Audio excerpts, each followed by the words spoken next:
loob ng ilang segundo, pwedeng magbago ang lahat. 33,500 ang pwedeng mamatay.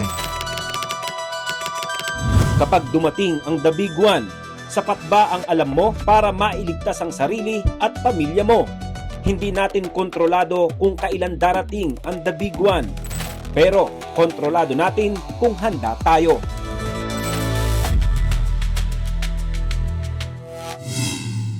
Ngayon, Sek, na intindihan naman natin, alam na rin ng mga kababayan natin yan, na yung The Big One an earthquake scenario na malalakas. Yes. So may iba-iba. Pero punta tayo sa original, parang pinagmulan niyang salitang The Big One dito sa Metro Manila. Well, of course, recent na Diba? pinagamitan. Oo, yun talaga. Parang diyan nagsimula na narinig ng mga kababayan natin. So, dito sa Metro Manila, pag nangyari yung The Big One ng Metro Manila, in comparison sa nangyari sa Sarangani, sa Mindanao, ano yung nakikita nyo po na kailangan pa nating ihanda or meron ba kayo? Meron naman na tayong di ba? May data naman na tayong nilabas. Nakita nyo po ba na ito na yung kaparehas pero ito mangyayari sa Metro Manila? Okay, magkaiba kasi yung epekto.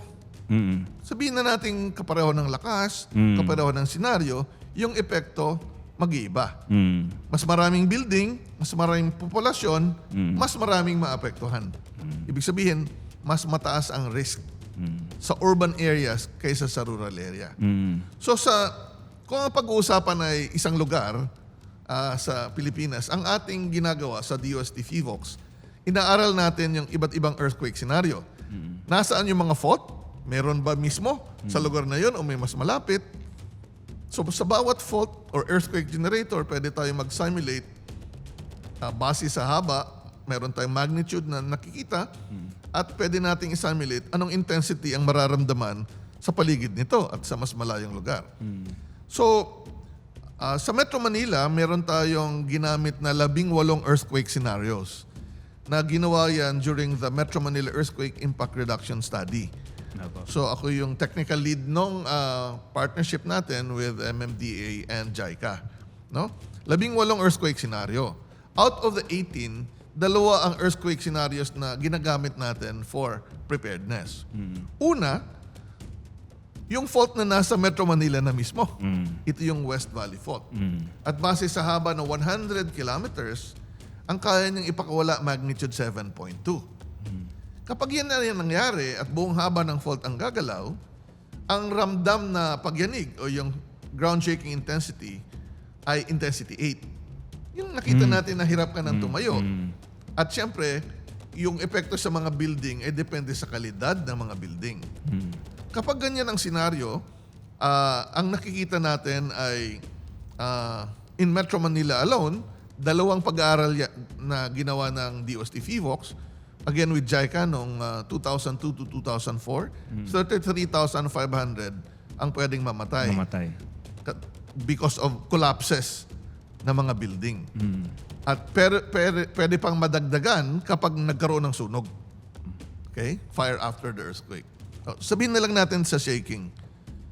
Ngayon, up to 13% ang heavy damage or collapsed na mga buildings.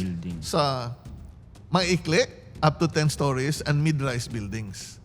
Pag more than 30 stories, mga 4% na lang or 2 to 4%.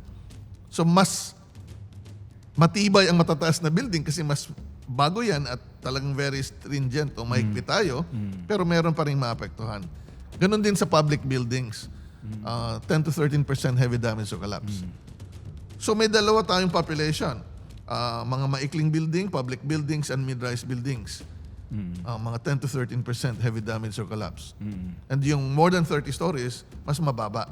Ang mangyayari niyan, kapag lumindol from the West Valley Fault, hindi lang naman Metro Manila ang maapektuhan, may karatig na probinsya. So, ang DOST FIVOX nag-estimate din ng potentially ilan ang posibleng posibleng mamatay kaagad. So, all around, mga 50,000. Metro Manila and the surrounding provinces. Combination na po yan. Combination. Wala pa sunog doon. Now, pangalawang earthquake scenario na kailangan natin paghandaan, pagkilos ng Manila Trends. Okay? So mga, sabihin na natin 8.3 to 8.5 kaya niya. So kapag yun ang mangyari, mataas din ang pagkilos malakas din ang pagkilos ng lupa. Intensity 8 shaking. Pero dahil mas malayo na siya sa dagat na, kung estimate lang ng mamamatay at maapektuhan, mas marami ang nandoon sa Metro Manila at ang earthquake scenario ng West Valley Fault talaga ang mas pinakamaraming epekto. Epekto. Pero intensity 8 din yon. Pero doon mas malapit sa dagat ang mas mataas ang paginig. Pero ang problema, pwede siyang magdulot ng tsunami. Tsunami. So sa Metro Manila, pwedeng hanggang mga 4 meters. Depende yan sa tide height. Kung sabihin na natin close to 2 meters, dagdagan mo ng 2 meters. So 6 meters. Mga 2 levels, 2 floors. Pwede natin makita na may inundation or flooding mga 2 to 3 kilometers inland. Now, of course, sa mga probinsyang mas malapit doon, sa West Philippine Sea, sa Manila Trench, mas mataas ang tsunami pwedeng makita. Pwedeng 10 meters, pwedeng 12 meters. At ito ay hindi lang sa West Luzon, Metro Manila, pati hanggang Palawan yan pwedeng maapektuhan. Pero habang mas malayo, mas pahina na ang pahina ang tsunami. But mas malawak ang apektadong shoreline area. Yes. So yun yung dalawang scenario for Metro Manila. Opo. Manila Trench and West Valley Fault, kung gumalaw ang isa, meron po bang possibility sumunod yung isa? Hindi, siguro kapag West Valley Fault ang gumalaw, hindi siya magti-trigger Sa Manila sa Trench? Manila Trench. Yung Manila Trench pa siguro, kung sobrang lakas. Ang pwedeng mag-trigger kayo? Pwede mag-trigger ng galaw ng mga faults. At ng mga volcano. Kung merong magma ready to be erupted. So noong 2011 earthquake and tsunami sa Japan, trends din yon.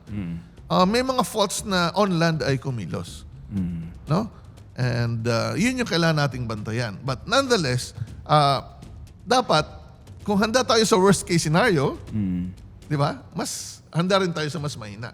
Opo. Kaya nga gumagamit tayo ng worst case scenario, mga plans and procedures para kung mangyari man yun, handa tayo sa mas mahina. But kailangan nating maintindihan, iba-ibang scenario, iba-iba rin ang level ng response mo. So una, yung pinakamatindi, and then of course, pag mas mahina, mas sanay na tayo sa mas malakas, palagay ko, kaya na natin yun. Opo. Meron po ba kayong recommendation, Sec, na doon sa mga preparation natin, lahat, nakaplano naman na lahat yan, nakaplat na, ginagawa na natin yung iba't ibang paghanda. Pero meron po ba kayong recommended na ito muna ang tutukan natin ngayon? Dahil sa mga nakikita nating lindol din na malalakas, dito tayo ngayon Unang-una, kailangan talaga tayo nagkakaroon ng evaluation ng mga bahay at building. Building officials, mag-inspect. Then siguraduhin, siyempre, ang assumption nito, yung mga naitayo na. Meron namang rapid earthquake evaluation. Ang DOST FIVOX, together with JICA and Association of Structural Engineers of the Philippines, naglabas kami ng How Safe is Your House assessment. No? Nasa web app o di kaya ay questions, no, na pwede mong i-fill up. Up to 12 questions. At the end of the questionnaire, pag ang scoring mo per question 1 or 0 lang ang rating mo, depende sa sagot mo, malalaman mo kung gaano ka earthquake resistant yung bahay mo o building. Okay? Pero siyempre mas maganda yung mga engineers na nag-assess. Tingnan din yung fire resilience ng mga bahay at gusali, kasi nga fire after the earthquake is a problem. Magkaroon ng mga drills. Hindi lang yung sa loob ng bahay at building, kundi yung integrated drill at the local level. And kasama na rin yung iba-ibang mga grupo na pwedeng magkaroon ng response sa Metro Manila. In fact, matagal na nating sinasabi na dahil sa iba-iba ang kalidad ng lupa sa Metro Manila at senaryo, may iba-iba tayong sectors sa Metro Manila. Yung iba ay posibleng makat off dahil ang mga tulay ay nasira. Pwedeng maraming sunog, lalo na sa western side ng Metro Manila. So, hinati-hati natin ang Metro Manila according to sectors at bawat sector na yan ay may mga corresponding local government units outside of Metro Manila and units ng armed forces na dapat nakatutok doon. Pero siyempre, habang tumatagal, yung mga nauna nang na-train natin, hindi na alam yun. So, Yes. continuous dapat ang training, tuloy-tuloy, at yung parang simulation drill. Na, Ganon din sa tsunami. Kailangan nating paigtingin ang tsunami preparedness and drills along the coastline. Apo. Sec, gaya po sabi nyo kanina, ako po, bata pa lang ako, naririnig ko na yung pangalan nyo. Pag sinabing lindol, nasa Feebox pa kayo before. Pag sinabing lindol, ito, yung paghahanda sa lindol, Renato Solidum na po yan. Pero doon po sa tagal ng serbisyo po ninyo, Sec, meron ba kayong parang, meron ba kayong frustrations na ito yung re-recommend ko, ito yung sinasabi namin dito sa Feebox, hanggang ngayon nasa DOST na po tayo, na parang hindi nyo pa nakikita? At marami nang magagandang ginawa.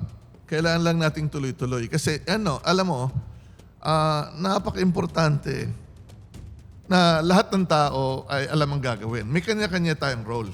Apo. So bilang individual, dapat ligtas tayo Mm.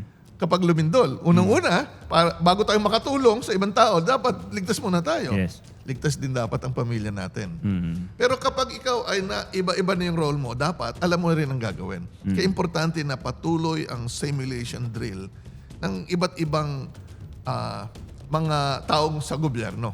Mm.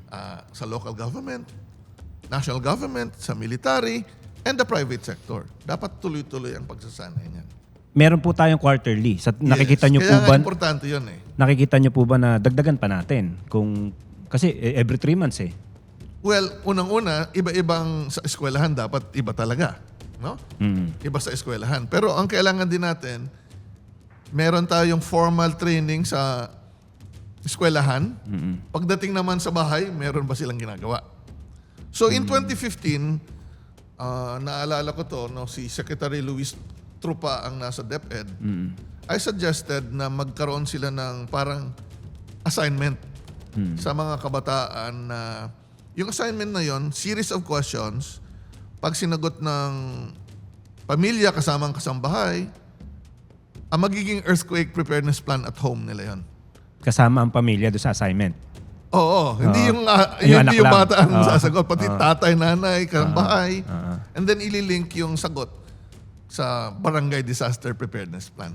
Nagawa naman yun. Kailangan patuloy na gagawin yun para second nature na maabutan ka sa bahay, maabutan ka sa eskwelahan, alam mo ang gagawin. But since ang nasa eskwelahan ay sinasanay ng ating mga guro, minsan nakakalimutan yung kasanayan sa bahay. Ngayon po, na may ganyan na naman. Kasi alam naman natin, anduro na eh. Minsan kung kailan lang may malakas na lindol, saka lang nagigising lagi ang kamalayan or parang doon nagiging aggressive. Paano nyo ginagrab po yung opportunity ngayon na may nangyaring malakas na lindol para talagang mag-full blast ng mga information dissemination, paintindi sa mga kababayan natin ito? Ang unang ginagawa ng DOST Feebox, pumupunta doon sa lugar na naapektuhan ng lindol. May tinatawag tayong quick response teams.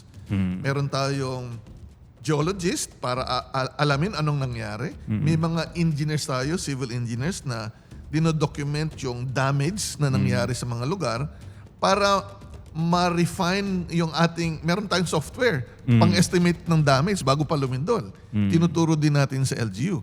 Meron din tayong mga kababayan na nag-explain sa mga tao kung anong nangyari kasi minsan nagpapanik pa yung mga kababayan natin dyan. Kailangan nilang ma-explain na ng tama. Anong nangyari? Anong posibleng mangyari? Anong mga kinakaharap sa susunod na araw? At anong dapat gagawin? Pero kailangan din nating paigtingin ang information campaign sa mga lugar na hindi nasalanta ng lindol. Siguro nakita ko yung isang sikat na fast food chain na siguro palagi ko nagre-rent lang yun sa building na yun. Bumagsak Yes. at na pakita pa sa international news. Yes. Dapat lahat ng companies, kung maglo-locate kayo ng business nyo, dapat sinisigurado nyo na matibay yung ginagamit yung building. Importante yung resilience ng mga businesses kasi hindi lang business ang ating pinapangalagaan dyan. Yung buhay ng ating mga empleyado, Yes. pinapangalagaan din natin. And customer, syempre. And customer. So, sa Pilipinas, ang DOST ay nag-generate na ng mga information na pwede nyo magamit. Meron tayong tinatawag na Hazard Hunter. Hazard Hunter PH, Google nyo lang, pwede nyo nang malaman nasaan yung fault, ano ang posibleng tumama sa iyong bahay, sa iyong eskwelahan. In less than a minute, malalaman mo na ngayon kung ano yung mga panganib na dapat paghandaan mo. Kung gusto mong tumingin ng hazard map, nandun din. With DepEd, naghanda na rin tayo ng module, yung Plan Smart for Safe Schools. Paano i-assess ang mga eskwelahan at paano gawing mas ligtas ang mga eskwelahan. Pero siyempre, pag nagawa na yung mga eskwelahan noong unang panahon, then you have to assess kung matibay o hindi. Ganoon din with the local government. Gaano tayo kabilis magresponde at mag-recover? Kasi hindi nagtatapos ang trabaho natin sa pag-monitor ng lindol. Kailangan nating bigyan ng guidance ang mga local government. Paano natin i-anticipate yung posibleng lindol at paano tayo pwedeng gumawa ng recovery plan even before the earthquake has happened. Meron tayong Plan Smart, ready to rebuild. Pero ang gusto na talaga nating mangyari ay ayusin na ng LGU yung planning ng mga settlement. So, together with the SHUD, meron tayong Plan Smart for Sustainable Human Settlement. No? At ito pong mga ginagawa natin ay base sa research and development, hazards and risk assessment, at pwede na nating ma-anticipate yung posibleng mangyari at pwede na nating gawing mas tama yung ating pagpaplano sa mga bahay at building.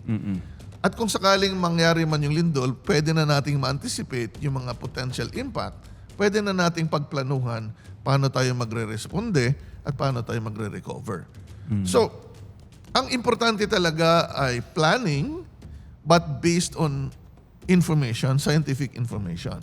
If we have that, marami tayong mariresolve na problema na hindi kailangang maging lumaki pa sa panahon ng disaster. Yun yung ginagawa natin ngayon.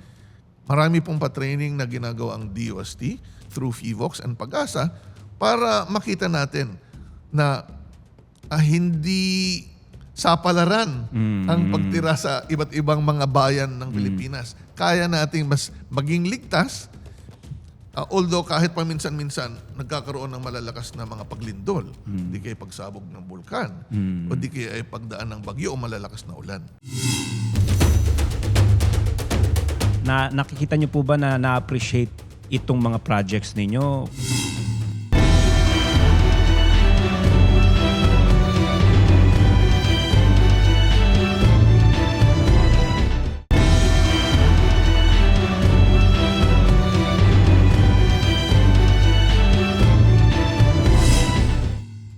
Nakikita niyo po ba na na-appreciate, dami niyo naman pong ginagawa eh. Maaring yung iba hindi lang sila aware. Pero nakikita niyo po ba na na-appreciate itong mga projects ninyo pagka may nangyari na or pagka pinipresent nyo nang wala pang nangyayari hindi masyadong na-appreciate ng mga kababayan? Well, marami namang nakaka-appreciate. In fact, ako'y natutuwa dahil yung earthquake, alam mo yung mga nationwide simultaneous earthquake drill, tayo nagsimula niya ng 2005. Yes, opo, naalala I ko po became the director in 2003.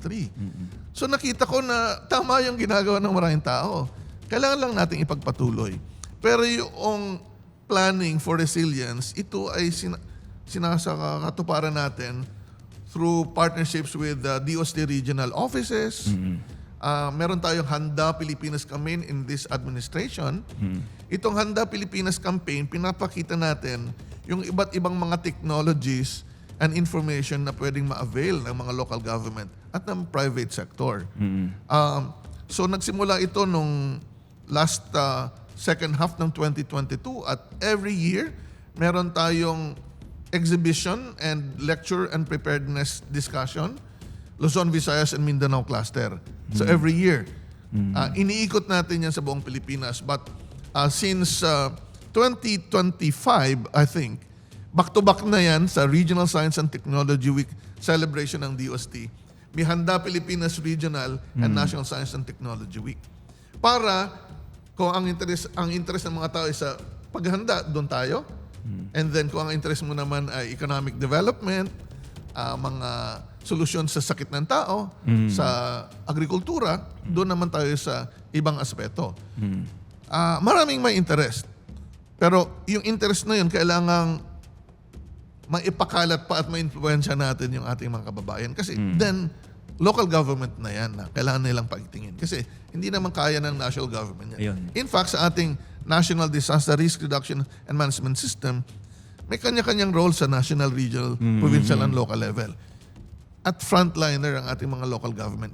Kaya karamihan ng ating effort is capacitating ang mga towns and cities and provinces sa bansa. Yun nga po, pupunta po ako doon, Sek. Siyempre, gusto nyo maintindihan ng kababayan natin. Pero katulong nyo dapat ang nasa LGU, local. So, sino po ang mas target nyo talagang makaunawa ng mga mga pag-aaral, yung mga kababayan natin una? Or yung sa LGU dapat kayo una dapat makaintindi nito para makatulong talaga namin Well, kayo? of course, sabay-sabay yan, pero ang pinaka-priority natin, maturuan natin ng LGU, mga disaster managers, mga planners. Kasi sila ang influencer dapat sa mga Yes. kababayan natin. But in the meantime, syempre, sabay din sa public awareness. Kaya nga yung media ay napaka-importante. Tuwing may mga nangyayari hindi lang sa Pilipinas, sa ibang bansa, nagpapa-unlock tayo ng mga interview, no? And importante 'yun. Pero ang issue kasi is paano iplano ng tama ang kahandaan. Hindi kasi yan individual lang. Dapat per LGU meron kayong strategy. Alam nyo kung sinong malalandslide, magkakaroon ng liquefaction, masusunami, maliban doon sa shaking na lahat ay apektado. So parang maglalabas ang DOST, ito yung mga dapat paghandaan. So kanya-kanya kayo ng implementation. Ano yung akma sa inyo? Okay, kunyari pupunta ko sa isang lugar. Ang tanong, anong panganib sa lugar mo? Lahat pagyanig, lahat mararanasan. Opo. Ground shaking, Yes, lahat yan, apektado tayo. Pero may fault ba dyan? So kailangan mong malaman. Malambot ba yung lupa dyan? Liquefaction ka. At mataas ang shaking. Nasa dalampasigan ka, dagdag mo yung tsunami. Pag nasa dalisdis ka o sa bundok, landslide. So, bawat lugar, bawat bahay, may kanya-kanyang assessment, may kanya-kanyang kahandaan na gagawin. Dagdag mo pa yung sunog. No? So, shaking, sunog, and then either may dagdag ka pang fault rupture, liquefaction, tsunami, o landslide. Ginagawa natin yun. Kaya nga, yung dinevelop nating hazard hunter ay makakapagbigay sa sino man sa Kahit atin sa sino. Pilipinas ng lahat ng panganib na dapat mong pagandaan. Basta i-assume mo lang ground shaking, sunog. Laging kasama yun. Laging kasama, posibleng sunog. Opo. Marami na tayong nagawa. In fact, compared sa ibang mga bansa, yung ating hazard awareness and even mga apps, advance yan. Kilala tayo sa buong mundo na advance yung ating apps. Ang next step is, paano pa natin mamamaximize yung information para yung paghahanda natin ay tama at tuloy-tuloy. Hindi pwedeng handa ka ngayon, bukas hindi. Ibig sabihin po yung app na Hazard Hunter, talagang recognize yan? Yes. Actually, it was recognized in 2023, I think, as the international best practice on disaster. Nabigyan ng award yan. Online na award yan. And of course, sa mga conferences and meetings, alam nila na advance tayo sa mga ganon. Kasi may pagka-practical yung ating approach and then may guidance na tayong binibigay. Kasi marami ding mga ahensya na may mga procedures na tulad ng civil defense pagdating sa rehabilitation. So ang ginawa natin doon ay parang ginawa natin ng app para madaling masundan ng mga local government. For example, in the past, mahigit 6 na buwan bago makagawa ng recovery plan ang mga LGU. Kasi kailangan nila ng marunong sa geographic information system. Magaling magsulat, di ba? Marami silang kinukuha ang consultant. Pero ang ginawa na natin, yung app na ang gagawa, yun yung consultant mo. Libre pa. And accessible pa. Unaccessible pa. At yung mga information galing sa mandated government organization na pinaka-updated, ay yun ang gagamitin nila. Dadagdagan lang nila ng updated local government data. So, ibig sabihin, mapapabilis mo ang trabaho. Kasi nandyan na lahat. In fact, ang tawag natin sa planning tool natin ay Plan Smart. Meron na tayong Plan Smart for ready to rebuild, parang recovery. May Plan Smart tayo with DepEd, Plan Smart for safe schools. With DSUD, Plan Smart for sustainable human settlement. Ang balita ko, gusto rin with DOTR, Plan Smart for safe transport. So, marami na tayong pwedeng gawing plano na maging automatic or semi-automated ang procedure dahil lahat ng information nandyan na. Kompleto Di ba hindi na. naman, so parang Nung unang panahon kasi, 2 administrations ago, parang mayroon pang problema. Pero nagawa na natin na yung information is at your fingertips. Correct. Sinabay sa Ngayon may no? AI na tayo. Yes, oo. Ginagamit na natin yung AI. Pwedeng type mo lang, sasagutin na yung panganib sa lugar mo. So, ginawa na natin mas madali yan. Ang kailangan lang ay gawin at yung plano ay i-implement ng local government. Gamitin yung app. Sayang yung app eh. Tayo lang meron yan sa buong mundo. Plan Smart for mga semi-automated planning. At least tayo lang meron yan. So, nakasabay tayo, Sec, dun sa pag-ano ng technology. Yes, nakasabay tayo. Pagdating dito sa preparation din Yes. sa ano, no? Yung mga yan, yung mga initial apps, inisip ko yan in mid-2000. Kaya lang, hindi pa ganun kaganda yung technology. Walang willing pa mag-take ng risk kasi nga hindi pa ganun kaganda ang technology. Ang pinaka-importante, noon yung mga ahensya ayaw mag-share ng data. Yes. Ngayon, nasolve na natin yan. Okay. In fact, may ginagawa tayo ngayon sa DOST na Beyond Disaster. Lahat na lang ng data within DOST Beyond Disaster, ini-organize din natin yan. Para ma-combine natin ang artificial intelligence and data analytics para makapagbigay ng mas tamang information at planning information sa ating mga kababayan and local government. So masasabi niyo po, Sec, na pag nakita niyo yan sa mga kababayan natin, naalala na kayo? Kahit hindi ko maalala, masaya na ako dyan. Basta. But of course, syempre, ang maraming nakakaalala sa akin, trabaho ko sa FIVOX. Yes. No, but we should go beyond survival. We should be thriving. Yes. And this is what we want as a country. Mas mayaman tayo, mas maunlad, mas madali tayo mag-survive. Yes. Thank you po.